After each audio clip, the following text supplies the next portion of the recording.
Welcome back to WeCan, where role models inspire by talking about their journeys, their insights, their learned experiences to help us and support us on our journeys. And I'm really excited to talk to Princess Mabel van Oranje today. Mabel, welcome to WeCan. You're a serial entrepreneur for social change, working to advance equality, freedom, and justice. And you've been doing it for a long time.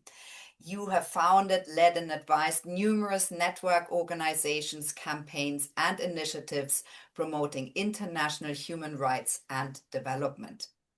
You play a catalytic role in ending child marriage, including the creation and growth of organizations such as the Girls First Fund, Girls Not Brides, the Global Partnership to End Child Marriage, and Vow for Girls. You're a board member for many other organizations such as Fondation Chanel, More in Common, and Vow for Girls. And you advise many different organizations. You are the CEO of the Elders, and you're the co-founder and chair emeritus of the European Council on Foreign Relations. And it's a mouthful, and you've done so much amazing work. Maybe tell us a little bit more on how you feel you got to where you are today. I guess if I look really back at how this all started, it started, I think, when I was very young. I grew up in the Netherlands. I'm Dutch, in an an average family, and my father used to work for Philips and the electronics company, and for his work, this was in the 70s, he would travel to Latin America, and which was at the time very far, and communications were obviously, it's a whole different era, and he would come back with stories of what he saw in Latin America, and that included stories of poverty, and it made me realize at a very young age that the things that I was taking for granted, like, going to school, having access to healthcare, functioning roads, whatever, electricity, all these things, that these things were not necessarily normal in other parts of the world. And it created a huge sense of injustice, a feeling of like, wait, how come that just because I happen to be born here in the Netherlands, I have these things, while a girl or a boy who's born elsewhere in the world might not have those. And I was quite religious at the time, and it made me determined in a way to where I thought at the time I maybe wanted to become a missionary. But I know that all this happened at a very young age because I unfortunately lost my father. He passed away when I was 9 years old. And so these memories are very strong, but also the impact of his death was that I came to realize at a very young age that life is quite precious, that it can be over like this, and it made me determined to do something with my life, with the fact that I was alive, and the fact that I was alive and growing up in a place which seemed to offer so many opportunities. And so that's where I guess it all started, and I guess that's a driver that's in me, that's running through my veins in a way, and that has made that throughout my career, looking back now at the things I've been doing over the last few decades, I've always, I think, gravitated towards issues which I felt were not right, where I felt that sense of injustice, where I felt that what was happening to people was not okay, because issues that either were not getting the attention they deserve because they're sensitive. So it started for me with really the war in the Balkans, where people were massacred just because of their ethnic and their religious background. But I've worked on issues related to HIV/AIDS and the fact that treatment wasn't easily available for marginalized communities, whether it's sex workers or drug users or men having sex with men who are discriminated against. So and so I've always been looking at like, where are things that I think are wrong, and then been looking at how can we fix them. And of course, very much believing that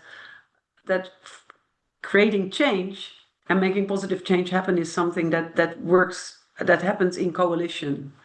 And we can talk more about that. But so that's, I guess, what's been driving me. And that is also what still keeps driving me, because once I discovered the injustice of child marriage, I couldn't sit still. Yeah. And I fear this is going to mean that I'll never retire, because as long as there are injustices and things that I believe are wrong in life, I guess I will I'll be an activist. Mabel, it's super inspiring. All of your work is very inspiring. And I think you are a real role model who leads by example, getting behind the things that you feel really need change. And you throw your weight and your brain and your status and everything you have at it. And so, what do you feel matters to you most now? And how do you want to matter after so much activism and work and time that you've put into the causes that are closest to your heart?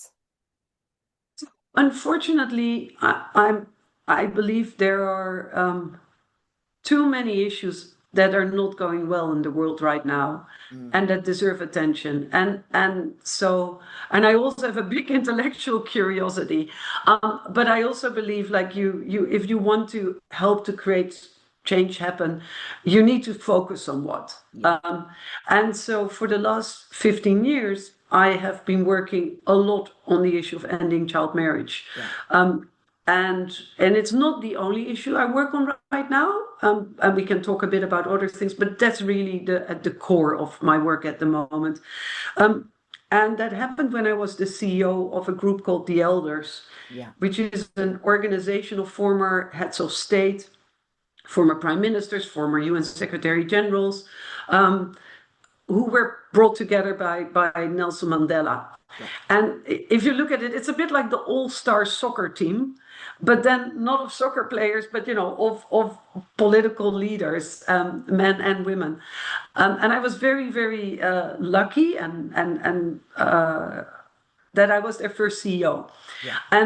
And they were working on issues of war and peace. They were working on a variety of issues. But one of the things they wanted to work on was equality between men and women, because they felt and still feel that inequality between men and women is the biggest injustice in the 21st century. Yeah. But not only that, it is also, you can never really tackle some of the biggest problems in the world, including ending poverty, unless you get to make sure that women become equal to men, because it's often women who lift families out of poverty. Yeah. Anyway, so they wanted to work on this issue. They wanted to look at how religion and tradition often negatively impact how women are being seen.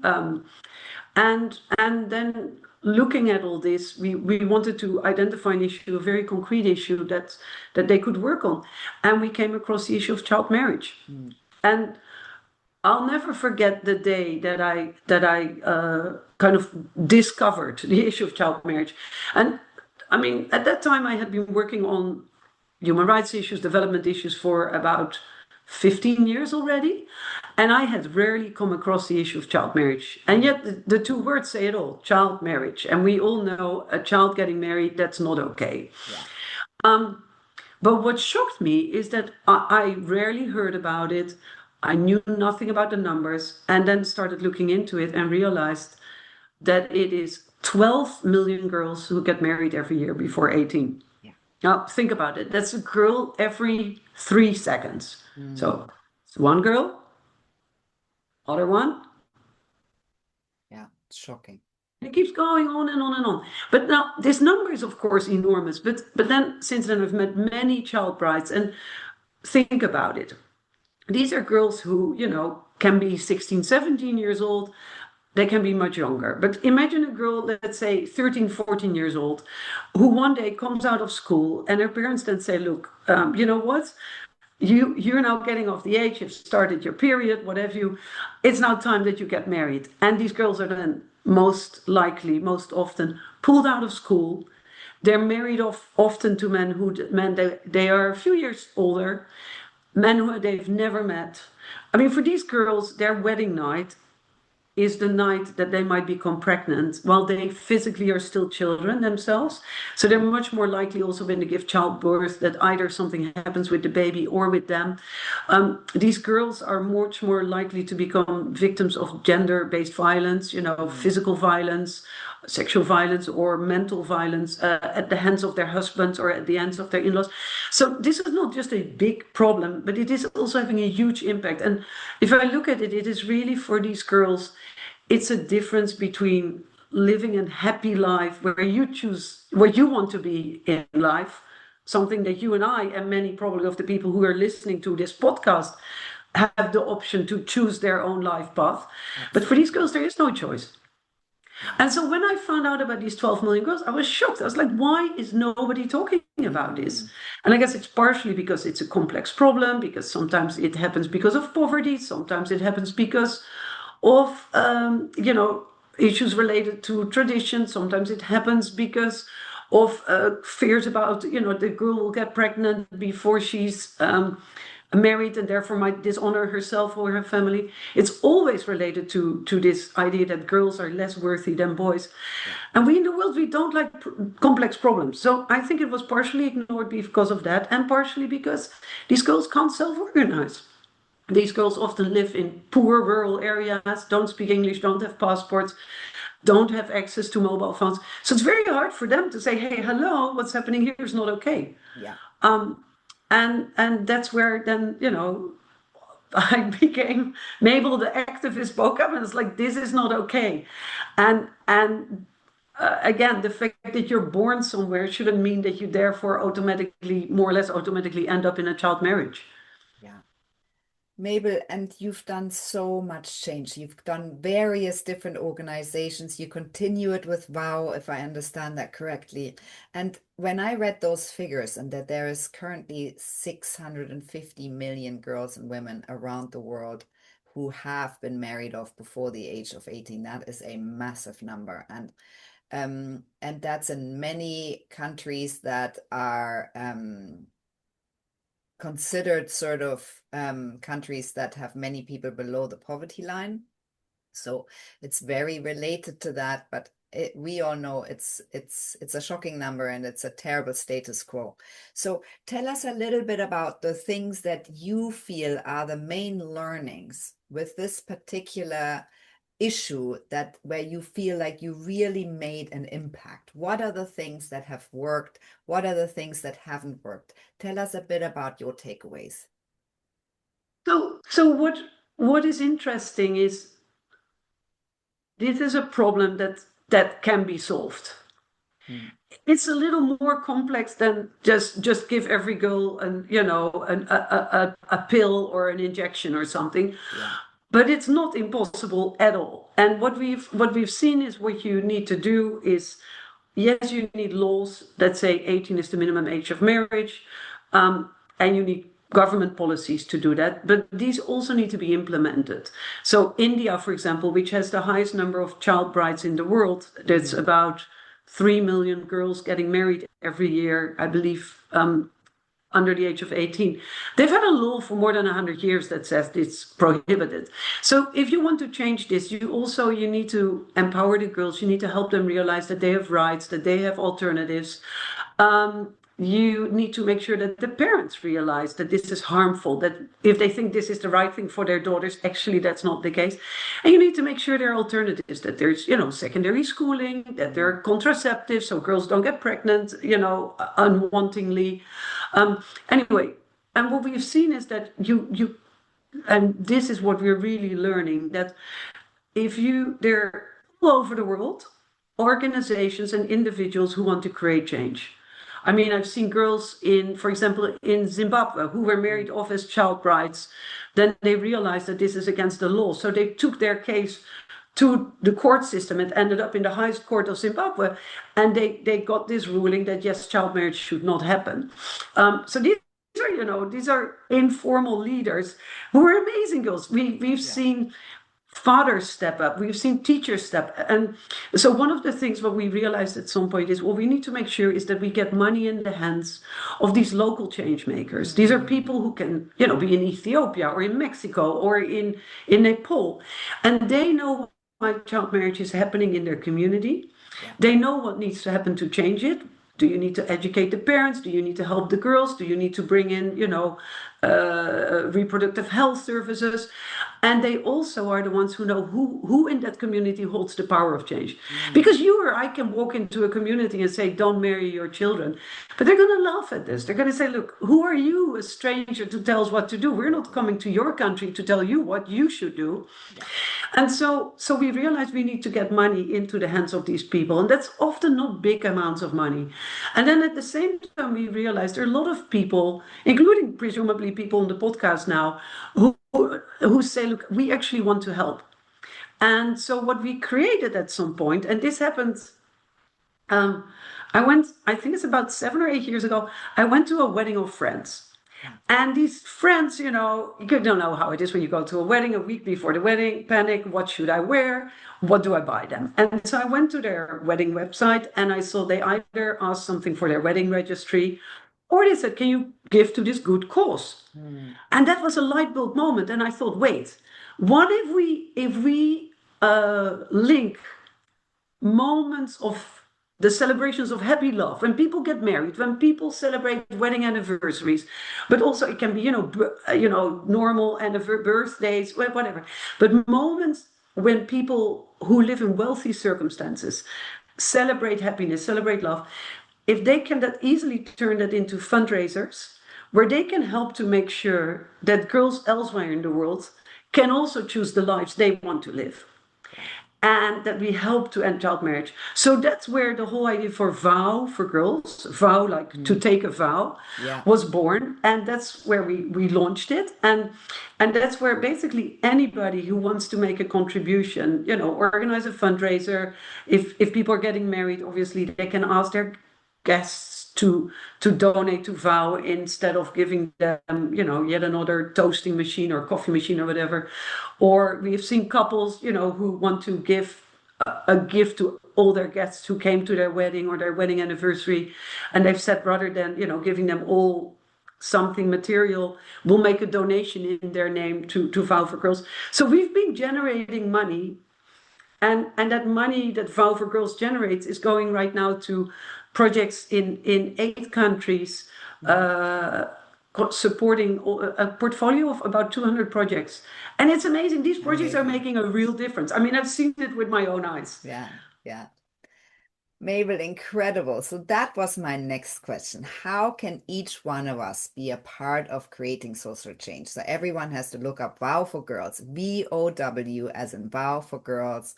You can have your birthday party, your wedding, any celebration you have where you might receive presents. You can, at least part of it, if not all of it, can go for Vow for Girls. What else can each one of us do?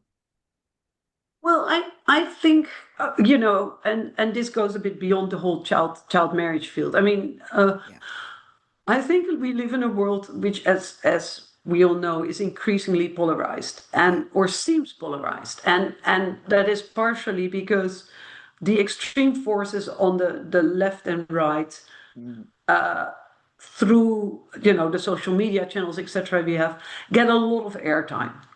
And we seem to forget that in the middle, there is a silent majority that is actually much less divided than the forces on the extreme sides of our societies make us think. And there's a silent majority that wants much more decency in politics, that wants to find compromises, that realizes that if we live together in a community, in a country, if we live together in this world, that we need to work together to find solutions to small and big problems. And I very much believe that change starts small.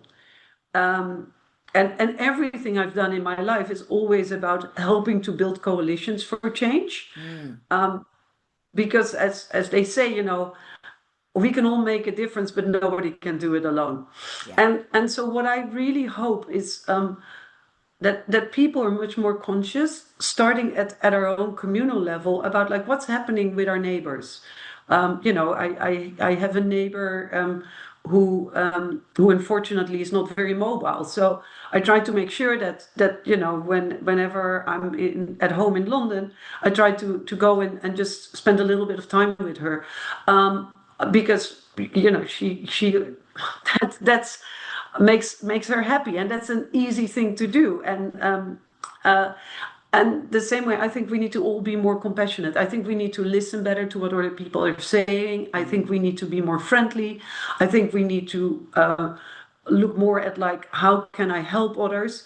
And all these little things start creating then bigger change. So that's something very concrete. But I believe if we don't show a bit more compassion for the other and for different views, and if we don't become a bit more humble in realizing that we might think we know the truth, but we don't always know the truth, and we're not always right. I think we get an increasingly intolerant society, and that's not going to make any of us happy. And it's definitely not going to be a world where I would be happy for my children to grow up in. Yeah, I totally agree. And you said so many important things, Mabel. You were talking about first how change happens from within. So any country or any organization or anything, change happens from within. So one has to empower the people within where the problems are. You talk a lot about coalition, which I think is super important. Collaboration, connection and collaboration is really two things that we need more of. And we are less divided than people make it out to be, or the media feeds us that we are so divided. And we are so much more connected than we are divided. And so I'm wondering, your work with the elders must have been an incredible period in your life where you really worked with unbelievably inspiring leaders like Desmond Tutu and Kofi Annan and many others. What do you feel? What inspired you most? What are the takeaways of that time period? Because, everything that you've done it also takes an enormous amount of, sometimes I think it's almost delirious optimism, right? To walk out into the world and to say, this is what I care about, and I'm going to bring about change here. And these are not small problems. It's interesting. I had the luck indeed of working with the elders, and Archbishop Desmond Tutu, who I used to call Arch. Arch was the board chair, and so I worked very closely with him for a number of years. And at some point we had this conversation where about how we would describe ourselves, and I said like, oh, I look at myself as a pragmatic optimist. I'm optimistic in nature, and I think I'm quite pragmatic in trying to do something with that optimism. And he said, no. He said he called himself a prisoner of hope. Because he, of course, had seen a lot of horrendous things in his life: apartheid in South Africa, discrimination continuing in other parts in his own country even, but in the world, etc. But he was also so hopeful that change can happen. And he always, I think, saw the best in human beings. And I love that idea of that you are a prisoner of hope. And I think we should all be prisoners of hope. But what I was interesting, I mean, working with the elders was their humility. Yeah. I mean, I didn't see arrogance. I didn't see. I saw a willingness to do good, to be a good human being, and to do good. And I think, and maybe it's partially also because of social media and the way we live. We seem to live nowadays in a society where so much is about people themselves and about their image and about how people look at them, and especially in those places where democracy is under threat and we see more authoritarian leaders, it's so often about the leader rather than about the substance of what that person is doing. And I think we need to go back to not to the who, but to the what. Yeah. What are our leaders doing for us? And as Kofi Annan would say, if your leader doesn't lead, the followers, the electorate needs to make the leaders follow and force the leaders to do what is best for the electorate. Anyway, so that was one of the things I found very interesting. I also found interesting how they were always gravitating towards working with young people. Because we shouldn't forget that a lot of positive change that has happened in the world and that is happening, and whether that is in the field of discoveries, whether that's in the field of creation, of art, of books, whether it's in the field of change making, it's very often involves young people. And I mean, if you look at the average age of our leaders right now, our formal political leaders, that's quite worrisome if you think about it. And I believe we should.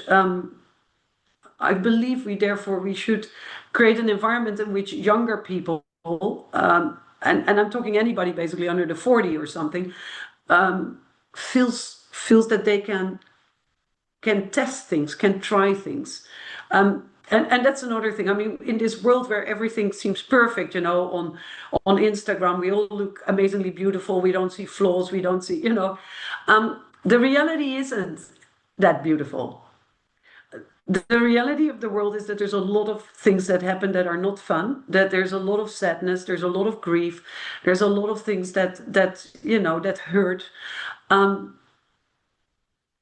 there's a lot of things where people, if they look as if they're successful, they will not show how much hard work had to happen and how much success is built on failure, on things that do not work out, on things where you thought it was going to go this way and then the circumstances changed and now it has to go that way. And I wish that we would create space in which younger people feel that there's space for them to step up and to try to create change, but also that if their first attempts do not work, that they don't get disillusioned, but that they realize this. I mean, I have made so many mistakes. I have been involved in so many things that didn't go exactly the way we had expected, but we would tweak it, we would change it, and that's what ultimately brings success.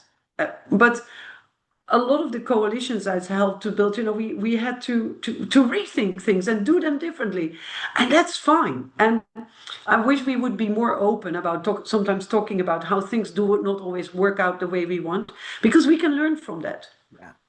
Yeah, and we learn much more from our failures than from our successes. Exactly. That's what I always think. If someone says, what are your takeaways of interviewing over 500 role models? And I say, is that we learn so much more from failures than we do from successes. And by asking this simple question, what are your challenges? Which is my next question for you, Mabel, is how people reframe their challenges. That's really what it's all about, as you were saying earlier. If something doesn't go according to plan, and most things when we set out to do them don't go according to plan, and to not lose heart, to stick with things and to keep going and always find new ways of reframing things.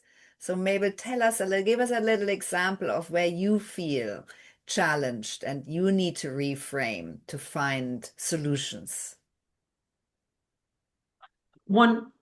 One that we are looking at right now is when we started Vow for Girls, and we wanted to mobilize the wedding industry around getting more support for girls who are at risk of child marriage. We thought that the wedding industry worldwide is hundreds of billions of dollars.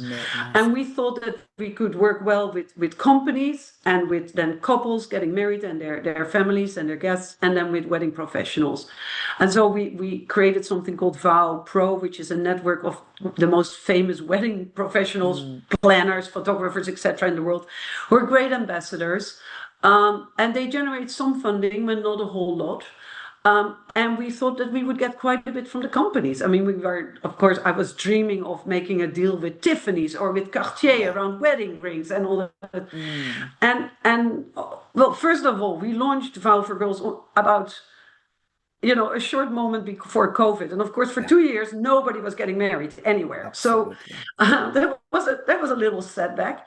And then what we've come to realize is that the funding stream that we were hoping to unleash from companies and where we were starting. I mean, we have a good number of deals with companies, but it is not or not yet generating the millions that I'm dreaming of in order to reach all these goals at end of risk of child marriage.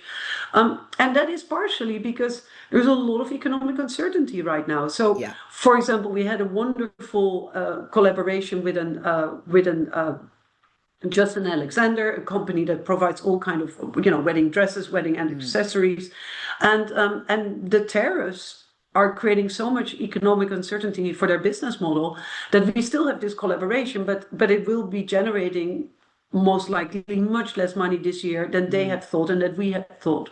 And so what we realize is that we really need to, at the same time, I think that human beings have realized, like, we, in these times of so much uncertainty, we can step up and we can create more change. So we are actually now not longer we're not ignoring the companies. And of course, if somebody from Tiffany's or whatever is listening to this and says, I want to explore a company, they will fully do it.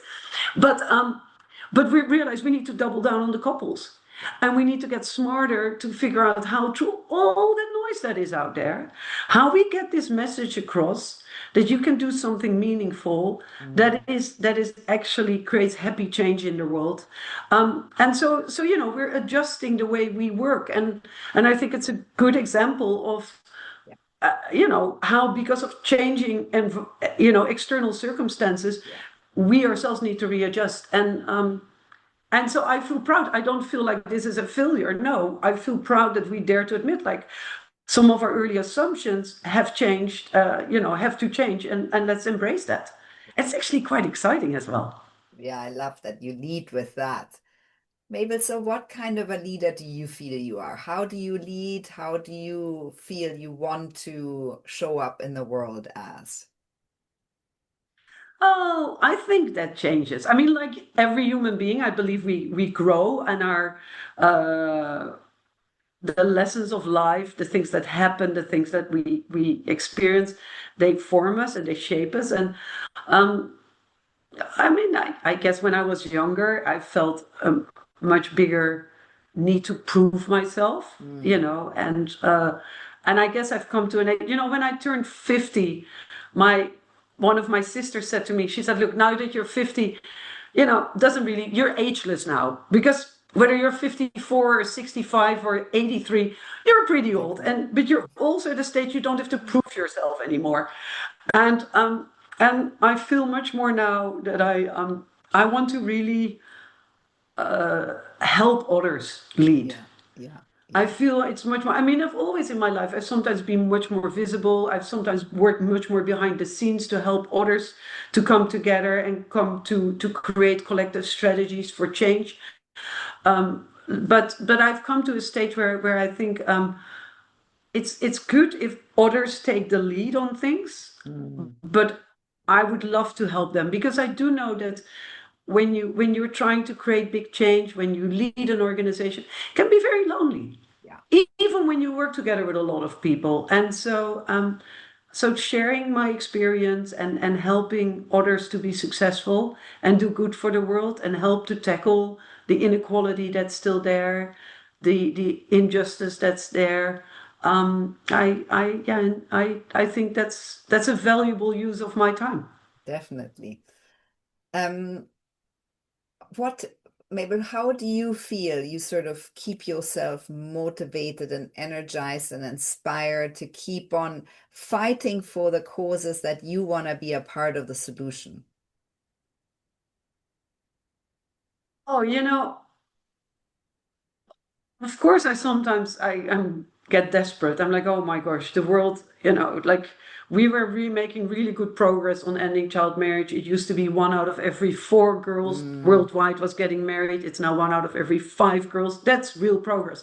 But then we also see now how the anti-rights movement, the cuts in overseas development aid, they are all negative. I mean, climate change. When that creates, uncertainty or raises poverty, increases poverty, it's the girls and the women who pay the highest price often, who are the first victims. So there is a lot where you could say, oh, this is negative. But then I see these opportunities to create change. But more importantly, I I think of these girls who I've met. I think of the men who are trying to stand up for women's rights. I think of all these people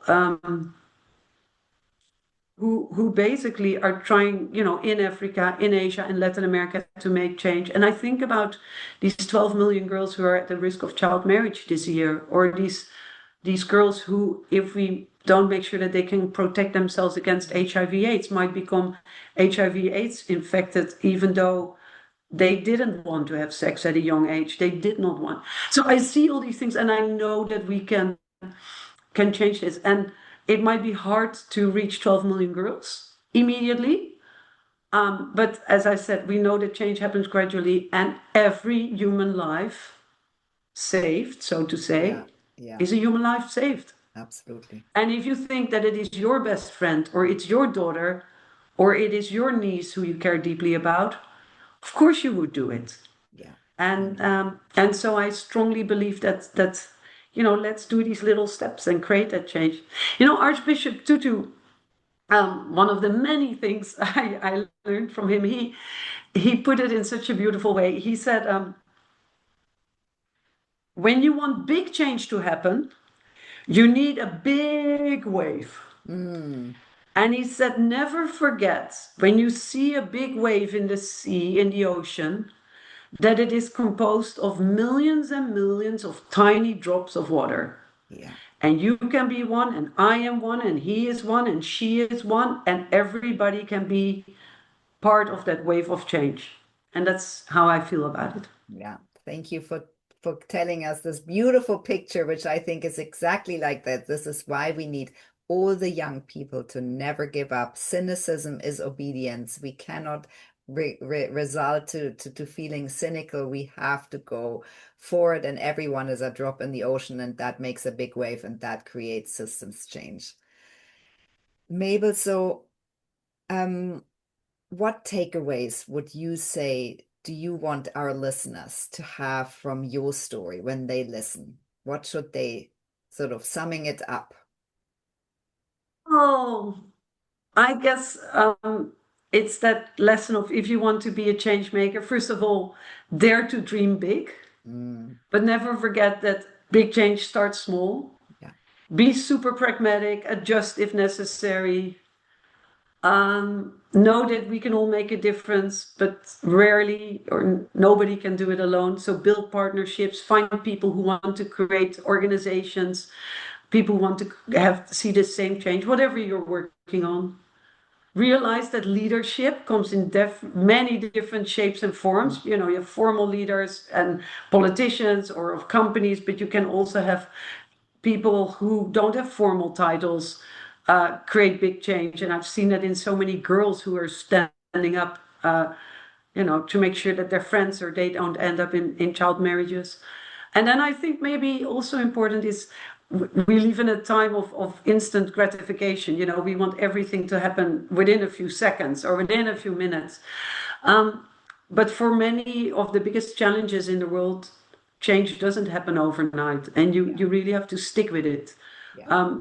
And I've been working on ending child marriage now for 15 years, and we've seen real progress. But we're not yet at that world that I dream of, and that is a world where girls don't become brides before they're 18, stay in school, in life earn the money they need to lift their families out of poverty, don't become pregnant only become pregnant when they are physically really ready for that, don't become victims of gender-based violence.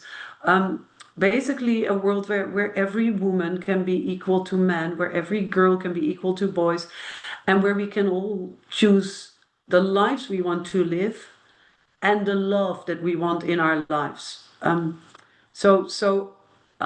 Archbishop Tutu would say, and just to quote him again, it's let girls be girls and not brides. Yeah, exactly. Mabel, And through Vow for Girls, we made an easy way for anybody who wants to make a contribution to that mission. And we hope people will support that, because even small amounts make a real difference on the ground in Africa, Asia, and Latin America. Yeah. And if you're not passionate about ending child marriage, but you feel passionate about other things, whether it's climate, whether it is healthcare, whether it is, tackling loneliness. It's all good. It all needs to change. And a lot of, I hope the lessons that I shared apply to those sectors as well. So yeah, I invite everybody who wants to become part of that wave of change, whatever wave whatever problem you want to tackle.